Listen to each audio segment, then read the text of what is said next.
اعوذ باللہ من الشیطان الرجیم بسم اللہ الرحمن الرحیم اللہم صلی علی سیدنا و مولانا محمد وعلی آل سیدنا و مولانا محمد وبارک وسلم۔ باب نمبر 30۔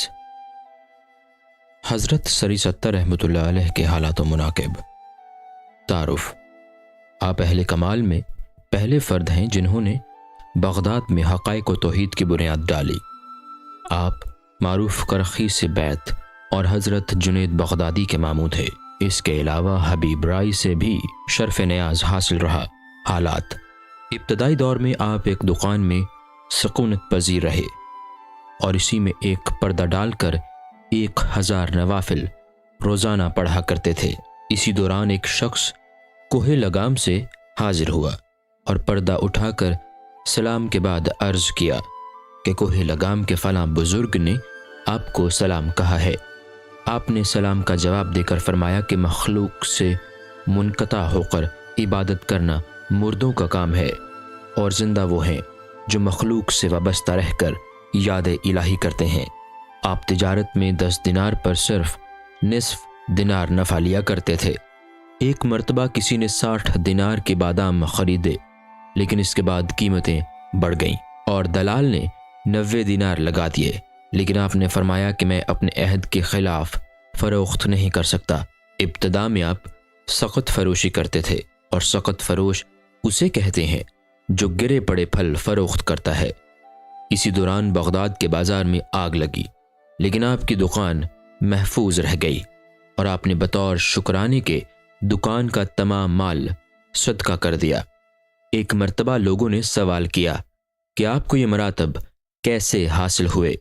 فرمایا کہ ایک مرتبہ حبیب رائی میری دکان پر تشریف لائے اور ایک یتیم بچہ بھی ان کے ہمراہ تھا۔ انہوں نے فرمایا کہ اس بچے کو کپڑے دلوا دو، اور جب میں نے تعمیل کر دی تو آپ نے دعا دی کہ اللہ تعالیٰ تمہیں وہ مراتب عطا کرے کہ تم دنیا کو اپنا غنیم تصور کرنے لگو۔ چنانچہ اس دن خدا نے مجھے عظیم مراتب سے نوازا۔ ارشادات: آپ فرمایا کرتے تھے کہ 40 سال سے میرے نفس کو شہد کی خواہش ہے، لیکن آج تک میں نے اس کی خواہش پوری نہیں کی۔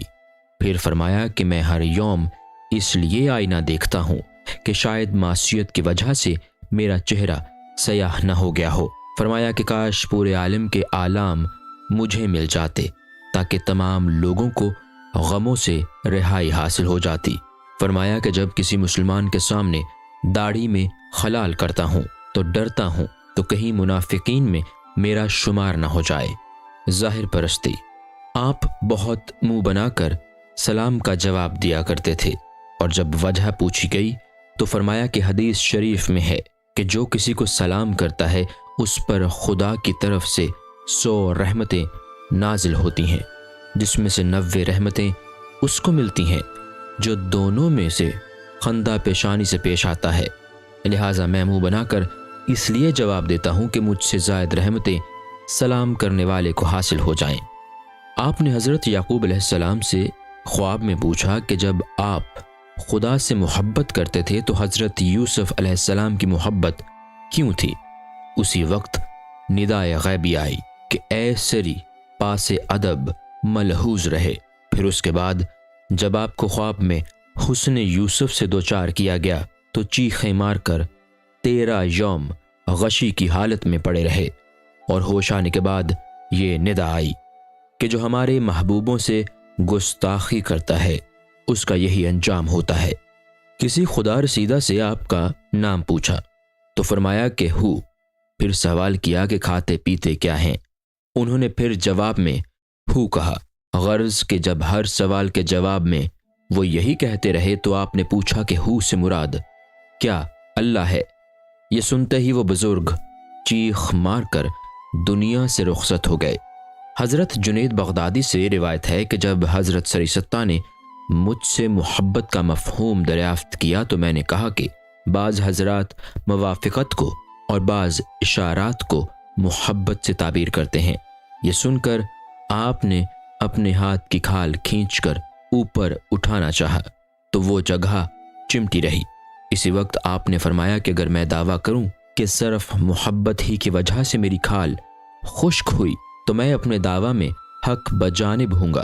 اور یہ فرماتے ہی بے ہوش ہو گئے، لیکن آپ کا روئی مبارک مہر درخشاں کی طرح دمک رہا تھا۔ ایک مرتبہ فرمایا کہ محبت بندے کو ایسا کر دیتی ہے، شمشیر و سنا کی اذیت بھی اس کو محسوس نہیں ہوتی، اور اس سے پہلے میں بھی محبت کی حقیقت سے ناآشنا تھا، لیکن خدا نے جب آگاہ فرما دیا تب مجھے محبت کا صحیح مفہوم معلوم ہوا۔ جب آپ کو یہ علم ہو جاتا کہ لوگ میرے پاس حصول تعلیم کے غرض سے آ رہے ہیں تو آپ دعا کرتے کہ اللہ ان کو وہ تعلیم عطا کر دے جس میں میری احتیاج ہی باقی نہ رہے، اور مجھے یہ لوگ تیری عبادت سے غافل نہ رکھ سکیں۔ ایک شخص مکمل 30 سال میں عبادات و مجاہدات میں سرگرم عمل تھا، اور لوگوں نے جب اس سے پوچھا کہ تمہیں یہ درجہ کیسے ملا تو جواب دیا کہ میں نے ایک روز حضرت سری سکتہ کے دروازے پر جب انہیں آواز دی تو پوچھا کہ کون ہے؟ میں نے عرض کیا کہ آپ کا ایک شناسا۔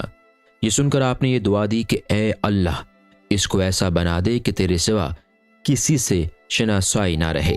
چنانچہ اسی دن سے مجھے مراتب حاصل ہونے شروع ہو گئے اور آج اس درجہ تک پہنچ گیا ہوں۔ ایک مرتبہ دوران واز مصاحب کا نائب احمد بن یزید بڑے طزق و احتشام کے ساتھ مجلس واز میں آ پہنچا، اور اس وقت آپ کے واز کا یہ موضوع تھا کہ مخلوقات میں کوئی مخلوق بھی انسان سے کمزور نہیں، لیکن اس کے باوجود بھی انسان بڑے بڑے گناہ کا ارتکاب کرتا رہتا ہے۔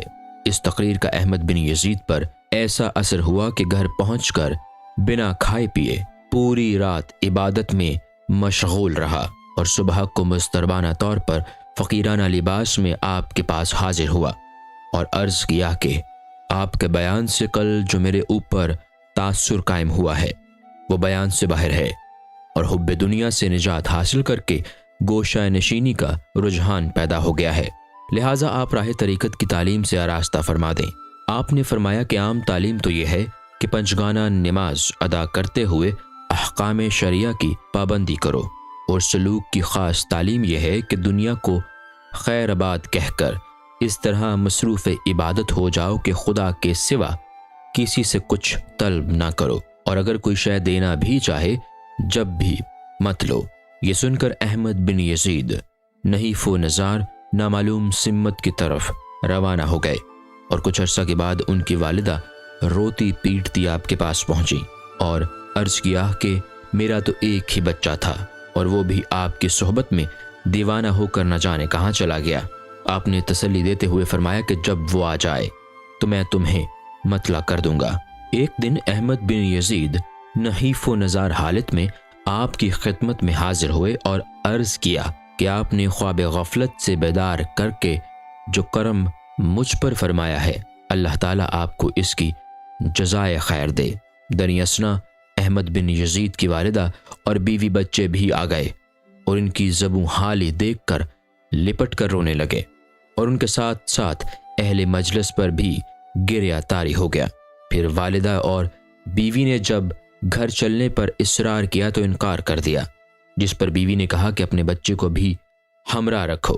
چنانچہ آپ نے اس کا لباس اتار کر کمبل اڑا دیا اور ہاتھ میں زنبیل دے کر ساتھ چلنے کے لیے کہا، تو ماں سے بچے کا یہ حال نہیں دیکھا گیا اور اس کو ساتھ نہیں جانے دیا۔ پھر برسوں کے بعد حضرت سری سے کسی نے آ کر عرض کیا کہ مجھ کو احمد بن یزید نے یہ پیغام دے کر بھیجا ہے، میری موت قریب ہے، اگر آپ قدم رنج فرمائیں تو بہتر ہوگا۔ اور جب آپ وہاں پہنچے تو دیکھا کہ وہ قبرستان میں مٹی کے ڈھیر پر پڑے آہستہ آہستہ یہ کہہ رہے ہیں، لمثل ھذا فلیعمل عالمون۔ چنانچہ جس وقت آپ نے ان کا سر اپنی آغوش میں رکھا تو انہوں نے آنکھ کھول کر کہا کہ آپ بالکل خاتمے کے وقت پہنچے ہیں۔ یہ کہہ کر آپ کی آغوش میں ہی دنیا سے رخصت ہو گئے، اور جب آپ ان کی تجہیز و تکفین کے سامان کی خاطر شہر کی جانب روانہ ہوئے تو راستہ میں ایک جمع غفیر ملا۔ لوگوں نے کہا کہ ہم نے یہ ندائے آسمانی سنی ہے کہ ہمارے مخصوص ولی کی نماز ادا کرنا چاہے وہ شنیزیا کے قبرستان میں پہنچ جائے۔ چنانچہ ہم سب وہاں جا رہے ہیں۔ ارشادات۔ اپنی جوانی کے دور میں فرمایا کرتے تھے کہ عبادت تو عہد شباب ہی میں کرنی چاہیے۔ پھر فرمایا کہ مالدار ہمسایہ، بازاری کاری اور امیر علماء سے دور ہی رہنا چاہیے۔ پھر فرمایا کہ سلامتی دین اور سکون جسم و جان صرف گوشہ نشینی میں ہی ہے۔ فرمایا کہ 5 چیزیں چھوڑ کر تمام عالم بے سود ہے۔ اول کھانا، لیکن بقائے زندگی کی حد تک۔ دوم پانی، صرف رفع تشنگی کے لیے۔ سوم لباس، صرف ستر پوشی کی حد تک۔ چہارم مکان، صرف سکونت کے لیے۔ پنجم علم، عمل کی حد تک۔ فرمایا کہ خواہشات کی حد تک گناہ قابل معافی ہے، لیکن کبر و نخوت کی بنیاد پر گناہ ناقابل معافی ہے، کیونکہ حضرت آدم کی لغزش خواہش کی بنیاد پر تھی اور ابلیس کی خواہش کبر و نخوت کی وجہ سے تھی۔ فرمایا کہ جو خود اپنے نفس کو آراستہ نہ کر سکے، وہ دوسرے نفس کو کیسے سنوار سکتا ہے۔ فرمایا کہ ایسے افراد بہت قلیل ہیں جن کے قول و فعل میں تضاد نہ ہو، اور جو قدر نعمت نہیں کرتا، نعمت اس سے کوسوں دور بھاگتی ہے۔ فرمایا کہ جو خدا کا اطاعت گزار ہوتا ہے، پورا عالم اس کے زیر نگیں رہتا ہے۔ فرمایا کہ زبان و رخ سے قلبی کیفیات کا اندازہ کیا جا سکتا ہے، لیکن قلب کی بھی 3 قسمیں ہیں۔ اول وہ قلب جو کوہ گراں کی طرح اپنی جگہ اٹل رہے۔ دوم وہ قلب جو مستحکم درخت کی طرح ہو، باد تند کے جھونکے کبھی اس کو ہلا بھی دیتے ہوں۔ سوم وہ قلب جو پرندوں کی مانند ہوا میں پرواز کرتے ہیں۔ فرمایا کہ انس و حیا قلب کے دروازے پر پہنچتے ہیں، لیکن اگر قلب میں زہد و ورع کا وجود ہوتا ہے تو مقیم ہو جاتے ہیں، ورنہ وہیں سے لوٹ آتے ہیں۔ فرمایا کہ جس قلب میں کوئی اور شے مقیم ہوتی ہے، وہاں یہ 5 چیزیں داخل نہیں ہوتی: خوف، رجا، حیا، انس، محبت، اور ہر مقرب بارگاہ کو اس کے قرب کے مطابق ہی فہم عطا کی جاتی ہے۔ فرمایا کہ رموز قرآن کی تفہیم کے لیے غور و فکر کرنے والا ہی سب سے زیادہ دانشمند ہے۔ فرمایا کہ محشر میں امتوں کو انبیاء کرام کی جانب سے ندا دی جائے گی، لیکن اولیاء کرام کو خدا کی جانب سے پکارا جائے گا۔ فرمایا کہ عارفین کا بلند مقام شوق ہے، اور عارف وہ ہے جو کم کھائے، کم سوئے اور کم آرام کرے، اور عارف مہر تاباں کی مانند سب کو منور کرتا ہے، اور زمین کی طرح ہر شے کا بار سنبھالے رکھتا ہے، آگ کی طرح سب کو راستہ دکھاتا ہے، اور پانی کی طرح قلوب کو حیات تازہ دے کر سیراب کرتا رہتا ہے۔ فرمایا کہ مخلوق سے کچھ نہ طلب کرتے ہوئے دنیا سے متنفع رہنے کا نام زہد ہے۔ فرمایا کہ خود کو فنا کر دینے کے بعد عارف کو سکون ملتا ہے۔ فرمایا کہ میں نے زہد کے تمام وسائل اختیار کیے، لیکن حقیقی زہد سے محروم رہا۔ فرمایا کہ ریاکاری سے ملنا خدا سے دور کر دیتا ہے، اور کثرت سے میل ملاپ رکھنے والے کو صدق حاصل نہیں ہو سکتا۔ فرمایا کہ اخلاق یہ ہے کہ لوگوں کو اذیت دینے کی بجائے ان کی اذیت رسانی پر صبر سے کام لے، اور غصہ پر قابو پانا بھی داخل اخلاق ہے۔ فرمایا کہ گناہ سے احتراز کرنا صرف 3 وجوہ سے ہوتا ہے: اول خواہش بہشت، دوم خوف جہنم سے، سوم خدا کی شرم سے۔ فرمایا کہ عبادت کو خواہشات پر ترجیح دینے سے بندہ عروج و کمال تک پہنچ جاتا ہے۔ ایک مرتبہ صبر کا مفہوم بیان کرتے ہوئے کئی مرتبہ بچھو نے کاٹ لیا، آپ نے اف تک نہ کی۔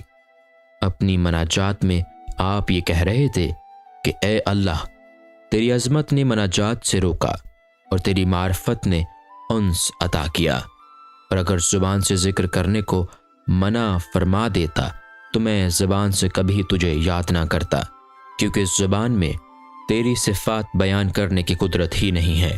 حضرت جنید بغدادی سے روایت ہے کہ ایک مرتبہ آپ نے فرمایا کہ میں بغداد میں مرنے کو اس لیے ناپسندیدہ سمجھتا ہوں کہ یہاں کی زمین مجھ کو قبول نہیں کرے گی، اور مجھ سے حسن ظن رکھنے والے بدظنی میں مبتلا ہو جائیں گے۔ حضرت جنید کہتے ہیں کہ جب میں عیادت کے لیے حاضر ہوا تو گرمی کی وجہ سے میں نے آپ کو پنکھا جھلنا شروع کر دیا، مگر آپ نے روکتے ہوئے فرمایا کہ آگ اور بھڑکنے لگتی ہے، اور میری مزاج پرسی پر فرمایا کہ بندہ تو مملوک ہے اور اس کو کسی شے پر قدرت حاصل نہیں۔ پھر جب میں نے نصیحت کرنے کی درخواست کی تو فرمایا کہ مخلوق میں رہتے ہوئے خالق سے غافل نہ ہونا۔ یہ کہہ کر آپ دنیا سے رخصت ہو گئے۔